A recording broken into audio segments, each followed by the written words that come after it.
Fala galerinha, beleza? Professor Alex aqui de Geografia. Como é que vocês estão nesse momento aí que a gente está passando, né? Já estamos muito tempo em casa. Enfim, tenho certeza que vocês devem estar estudando e brincando também, né? É isso que importa. Mas vamos ao que interessa, galera. A gente tem que dar continuidade aos nossos estudos e isso não pode parar. O que a gente vai falar hoje? Vamos falar sobre distribuição e diversidade étnico-cultural do Brasil. Perceberam que a gente já está estudando aí, né, essas características, né, das comunidades tradicionais, da população brasileira. Então hoje interessa para a gente, galera, descrever qual é a composição étnica do Brasil, e a gente vai entender o que que é isso, né? O que que é o étnico, tá? Analisar a importância dos diferentes grupos étnicos, ou seja, quais são os grupos que existem dentro do território brasileiro e que formam, né, a população brasileira. Depois, compreender como cada grupo étnico se espalhou por todo o território brasileiro. Legal? Então vamos lá, galera. Primeira coisa que vocês precisam entender, né, é de saber diferenciar um conceito que significa raça e etnia. Legal? Então vamos lá. Quando a gente está falando de raça, né, a gente está falando o quê? De características fisiológicas, ou seja, características biológicas, né? Parte da genética do ser humano. E aí, se essa genética do ser humano, essas características fisiológicas e biológicas serem semelhantes, serem iguais, a gente pode falar aí de raças diferentes. Legal? Agora, quando a gente fala de características físicas, né, semelhantes, tradições, culturas iguais, a gente começa a falar de etnia. Então, é como se fossem grupos com mesmas semelhanças físicas, né, características, tradições e tudo mais. Então, é essencial que você saiba diferenciar o que é uma raça e o que é uma etnia. Por quê? Para a gente não cair na ideia errada. Que ideia errada seria essa, né? Falar que existe mais de uma raça de ser humano. Não existe, galera. Só existe uma raça, que é a raça humana. Legal? Toda variação, tudo de diferente que nós temos, a gente vai enquadrar aí no conceito de etnia. Então vamos lá. Raça somente uma, que é a raça humana.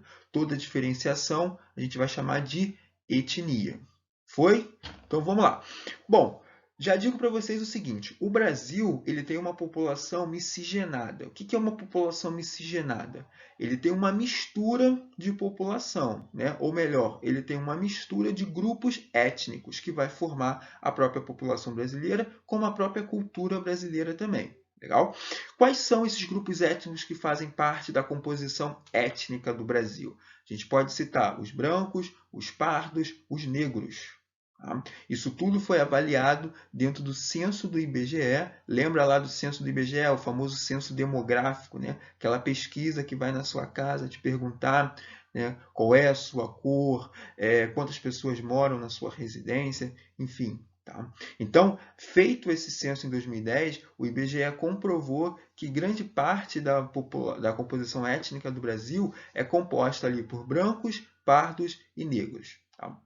O que chama atenção para a gente é que no ano de 1940, tá, o povo brasileiro começou a lutar por uma identidade étnica. O que eu quero dizer com isso? Né? Que até então, o nosso quantitativo de população sempre dava como maior os brancos. Porém, em 1940, os povos negros, sobretudo, começam a lutar por uma identidade étnica. E aí começa a ter uma virada desses valores. Né? A partir de 1940, os próximos censos demográficos vão demonstrar uma população negra superior do que uma população branca. Né? Isso tudo por quê? Porque agora, nesse momento, a população negra começa a se autodeclarar, né? Sobretudo por lutas igualitárias e tudo mais. Tá? E aí a gente pode destacar aqui na região norte, a gente vai encontrar o maior número de pardos, tá? Sobretudo no estado da Amazonas. No nordeste e no centro-oeste, a gente também tem a superação dos pardos em relação aos brancos, com destaque aí para o estado da Bahia. E na região sul e sudeste, a gente tem como destaque a população, né? A população branca. Então vamos lá, vamos falar um pouquinho agora de cada grupo étnico, né? A começar pelos indígenas. A gente já estudou aí um pouquinho eles, né, quando a gente falou aí de comunidades tradicionais. Na verdade, todos os grupos étnicos aqui, alguns deles a gente já falou naquela aula ali. Vamos aprofundar um pouquinho sobre esse assunto. Falando aqui pelos indígenas, né? Começando pelos indígenas. A gente viu que não se sabe ao certo a sua origem. Acredita-se que foram povos originários ali da Ásia e da África, que vieram pelo Estreito de Bering até chegar no continente americano, e a partir daí começaram a estabelecer diferentes sociedades ao longo do continente, né? Criaram então as sociedades astecas, as sociedades maias e os incas. No Brasil, a gente também tem aí o processo de fundação de diferentes tribos, né? Ou seja, diferentes grupos de indígenas que se acomodaram ao longo de todo o território. E a partir daí começaram a desenvolver a sua própria relação com o seu território, né? Explorando os recursos somente o que era necessário para a sua subsistência, né? Cultivando, criando seus laços, né? Naturais com a terra, enfim, né? Esse foi o chamados povos nativos do território brasileiro.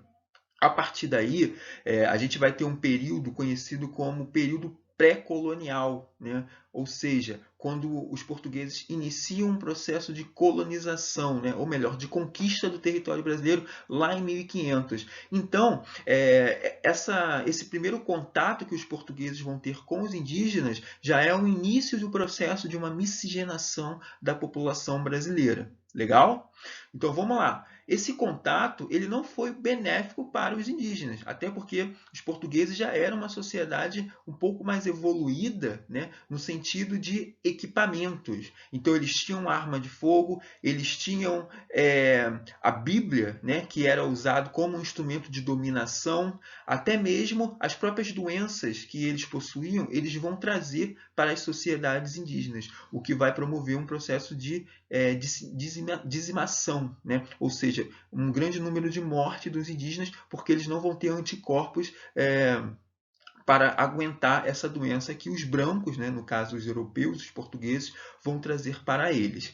E aí, veja, essa relação dos portugueses com os indígenas inicia ali em 1500, quando os portugueses veem um grande potencial no território brasileiro para a exploração de pau-brasil. E aí a gente sabe que os portugueses vinham em busca, né, de metais preciosos, mas eles não vão encontrar isso de cara. O que eles vão encontrar? Um monte de gente seminua, né, e uma vegetação muito abundante. Dentro dessa vegetação existia o pau-brasil. Né? Então eles vão começar a promover uma relação de troca, né, que a gente vai chamar de escambo, com os indígenas.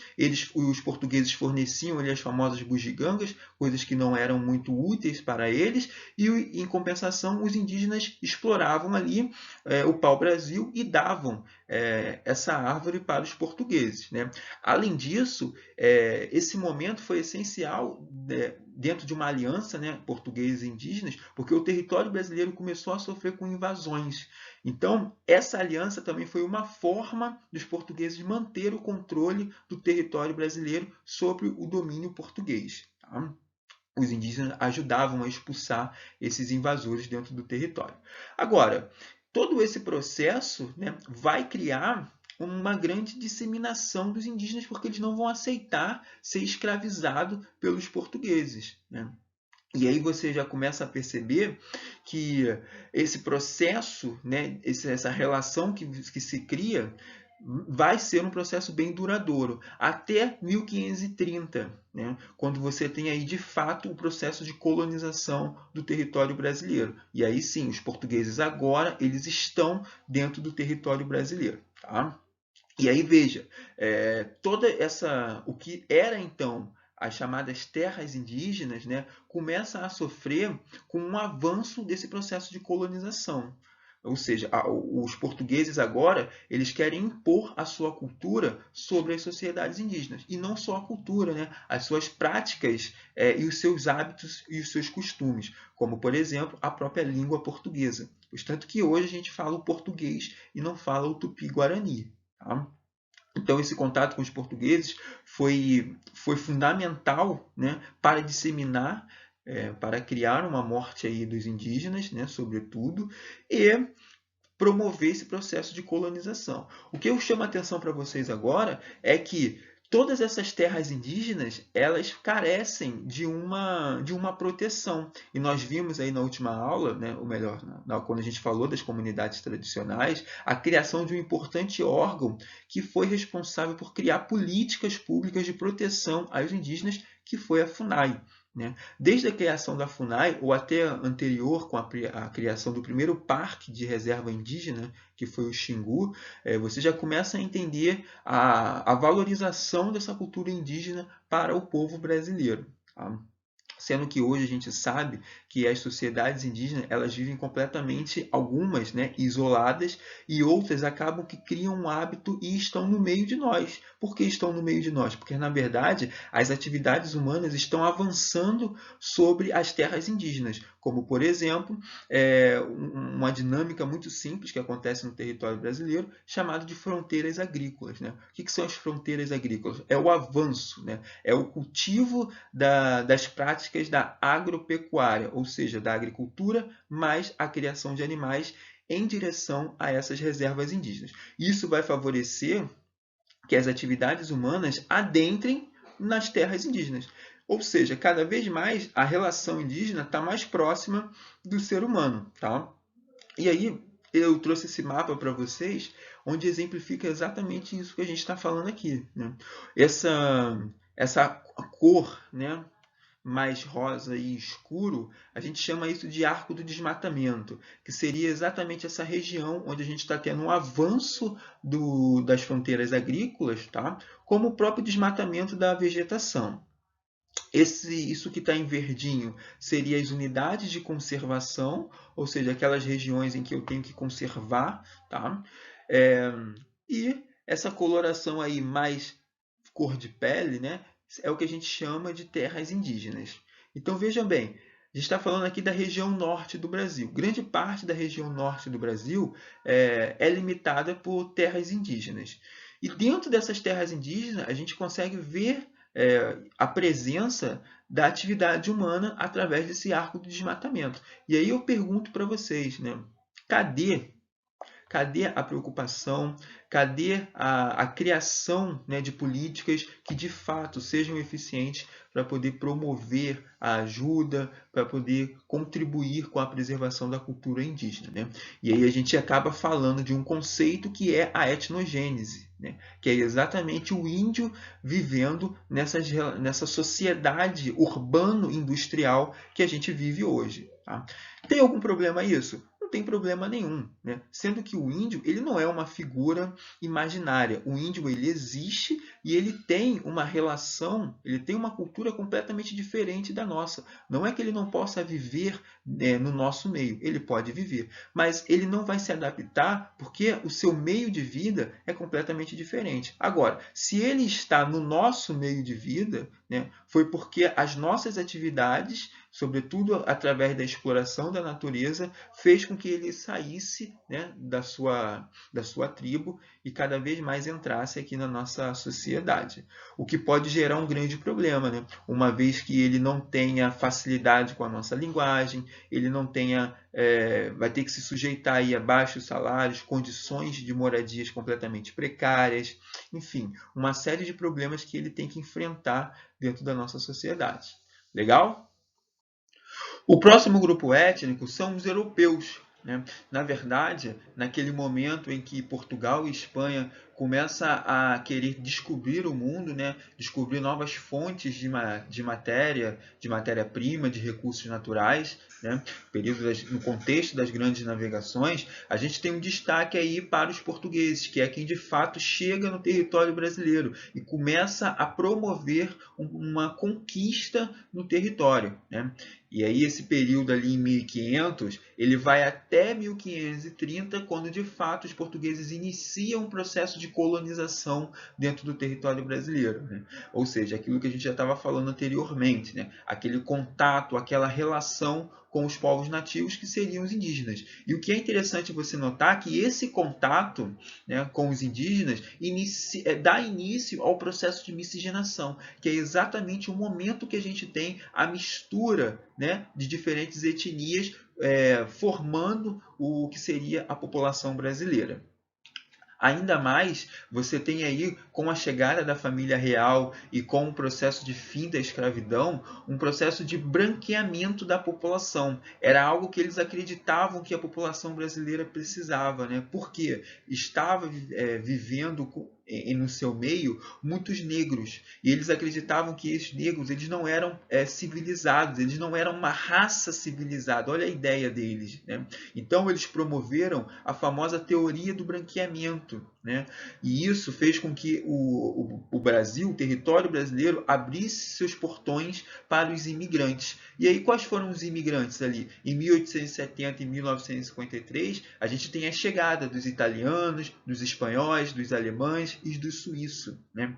Todos esses imigrantes que já viviam em condições precárias em seus países, né? Baixos salários, moradias ruins, né? Então eles vão buscar no território brasileiro, né, melhores oportunidades de vida, melhores condições, né, de vida e de trabalho também. Então, em 1818, a gente tem a chegada dos suíços na região que hoje a gente conhece como Nova Friburgo. E aí eu não sei se vocês conhecem o município de Nova Friburgo, é aqui do nosso lado praticamente, né, bem pertinho da gente. E na verdade tem lojas maravilhosas ali de chocolate suíço, né, uma delícia. Mas enfim, os colonos suíços foram se desenvolvendo na região serrana do estado do Rio de Janeiro, né, mais especificamente aí em Nova Friburgo. Sendo que foi dado notícias, né, de regime de escravidão, de semi-escravidão, né, condições precárias de trabalho, tudo isso foi se espalhando dentro da Suíça, o que em 1860, a ida dos imigrantes, né, para o Brasil suíço são vetadas, né, justamente por essa repercussão aí de regime de semi-escravidão. Em 1824, a gente tem a chegada dos alemães. Todos eles se dirigem ali para a região sul do Brasil, né? E também para algumas regiões serranas aqui do estado do Rio de Janeiro. A ideia, na verdade, dos alemães era de estar ocupando, né, as áreas que até então seriam isoladas. E a partir daí você começa a entender que eles vieram para povoar o território brasileiro, tá?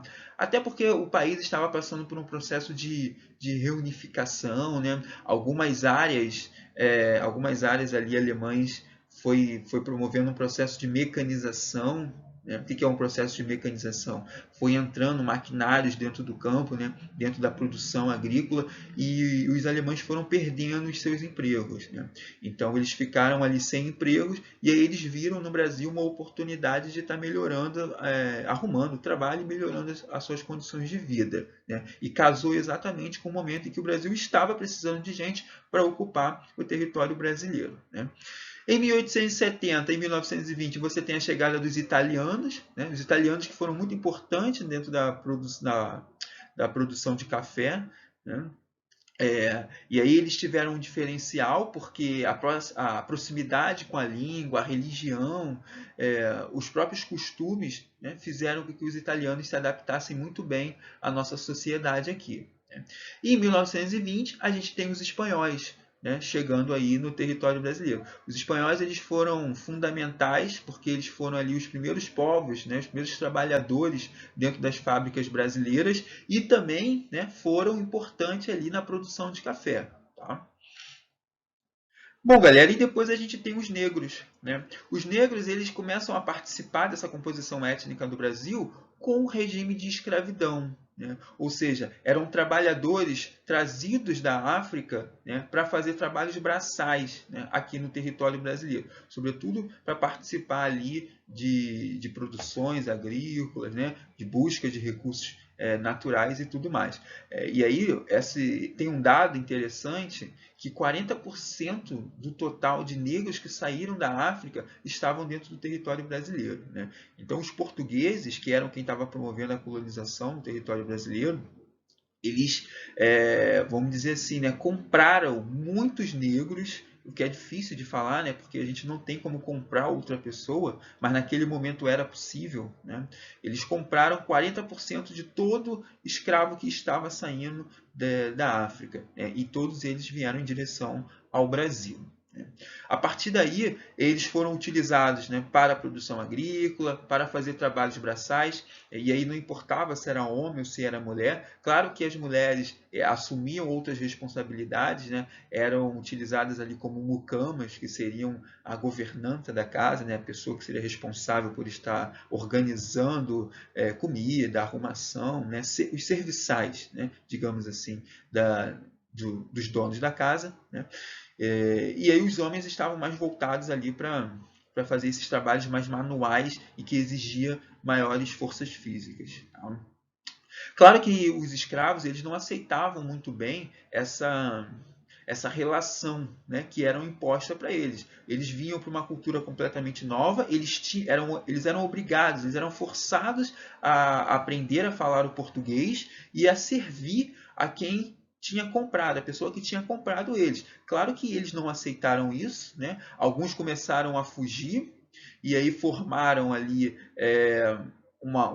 grupos de resistência, né? Que a gente já estudou isso, que na verdade hoje a gente conhece como comunidades quilombolas, né? Então formaram-se ali os quilombos, onde você tinha toda a prática cultural, todos os hábitos e costumes da população negra africana, né? De matriz africana. Eles começavam a desenvolver nessas regiões, né? Além disso, a religião é um ponto muito importante, porque eles já possuíam as suas religiões, né? Eles já possuíam as suas crenças, sendo que quando eles chegam no território brasileiro, os escravos, eles eram obrigados a se render ao catolicismo, que era a religião predominante, né? dentro desse momento. E aí eles não aceitavam, né? Na verdade, eles começaram a promover o catolicismo e misturando, digamos assim, com as suas próprias religiões, com as suas próprias crenças, o que vai formar aí o secretismo, né? Que seria uma adaptação, uma similaridade, né? com todas as doutrinas religiosas do quais eles estavam acreditando. Até que em 1808 a gente tem a assinatura da Lei Áurea, né, que estabelecia o fim do regime de escravidão, sendo que a Lei Áurea ela apenas se deu no âmbito jurídico. O que seria esse âmbito jurídico? O homem agora não teria mais o poder de comprar o escravo. Acabou. O homem agora ele é liberto, independente da sua cor de pele. Tá? Agora vejam bem, a Lei Áurea, ela em nenhum momento ela vai falar de inclusão desses negros dentro da sociedade, né? E isso se torna um fator problemático, né, digamos assim, até os dias de hoje. Por quê? A gente começa a ter uma relação de racismo, seja ele estrutural, seja ele institucional. O que eu estou querendo dizer com isso, né? No momento em que você promove a liberdade do negro, legal, ótimo, excelente. Mas você não coloca esse negro inserido dentro da sociedade. Você apenas fala que ele está liberto. Mas é muito fácil você dar liberdade sem você dar o mínimo de condições para que ele se integre na sociedade. O negro ele não tem dinheiro. E mais do que isso, ele não tem instruções para fazer dinheiro. Então ele continua se sujeitando a trabalhos precários, isso naquele momento, tá, galera? Que hoje a gente já tem um avanço muito grande, uma evolução, né, nesse sentido, tá? De melhores salários, posições, status sociais e tudo mais. Mas naquele momento ele não tinha instrução. Então o que ele ia fazer? Continuar se sujeitando a empregos nas fazendas, ele continuava se sujeitando a condições de emprego com baixos salários, consequentemente ia refletir nas suas condições de moradia. Tá? Então, tudo isso são elementos que vai fundamentar o que a gente chama de racismo hoje. Tá? Uma vez que a gente não consiga integrar esse negro dentro da sociedade. Legal? Bom, e aí eu trouxe aqui uma imagem, né, que vai exatamente tratar dessa questão do racismo, que está dizendo o seguinte, ó, distribuição dos domicílios que recebem Bolsa Família. E aí, Bolsa Família, para quem não sabe, é um programa do governo federal em que busca contribuir financeiramente, né, com as famílias que possuem seus filhos em instituições de ensino. Tá? Então tá lá. E aí tem duas diferenças, tem duas casas, né? A casa roxa tem 31% e esses domicílios, né, ou seja, essas casas são chefiadas por pessoas brancas. Já a outra casa tem 69% representados por pessoas negras. Né? Ou seja, 69% das famílias negras recebem Bolsa Família. Em compensação, 31% de pessoas brancas não recebem. Então, isso já reflete exatamente o que a gente está chamando de desigualdade racial. Né? Ou seja, ainda que esse negro ele não tenha sido inserido, e isso vai se perpetuar ao longo dos anos, né? É um grupo étnico que ainda carece de maior inclusão dentro da sociedade. Legal? E aí nós temos também os grupos asiáticos, né? Chegaram aqui no território brasileiro no início, em 1908. Né? Hoje já representa cerca de 1,5 milhões de japoneses dentro do território brasileiro, mais especificamente ali no estado de São Paulo. Inclusive tem um bairro, né, que é específico para os japoneses, que é o bairro da Liberdade. É muito legal porque toda ornamentação, né, toda a estrutura desse bairro é com características japonesas. Né? É muito interessante. Todo esse processo de migração, né, a entrada desses japoneses aqui no território brasileiro se deu por um processo de modernização do campo, ou seja, a introdução de maquinários, né, favoreceu ali que grandes trabalhadores japoneses ficassem desempregados, né, os camponeses. Então isso gerou-se uma grande tensão, um conflito naquele país, o que fez com que eles buscassem outros territórios para se desenvolver, né, desenvolver sua vida, melhor qualidade de vida e tudo mais. Né. E isso casou exatamente com as campanhas que o Brasil estava fazendo de imigração. Né. Ou seja, venham para o nosso país, porque o nosso país ele é abençoado, né, bonito por natureza, abençoado por Deus, e nós teremos aqui condições de ofertar melhores condições de trabalho. Né? Então, os japoneses eles vieram para o Brasil, alguns trabalharam ali na produção de café, né, que era o momento que estava vivendo, e era quem mais estava precisando de mão de obra. Tá? Bom, galera, finalizamos por aqui. É importante que vocês não deixem de ler o livro, legal? Façam as anotações, façam as marcações de vocês. Qualquer dúvida vocês me mandem, falou? Um abraço, até a próxima. Tchau!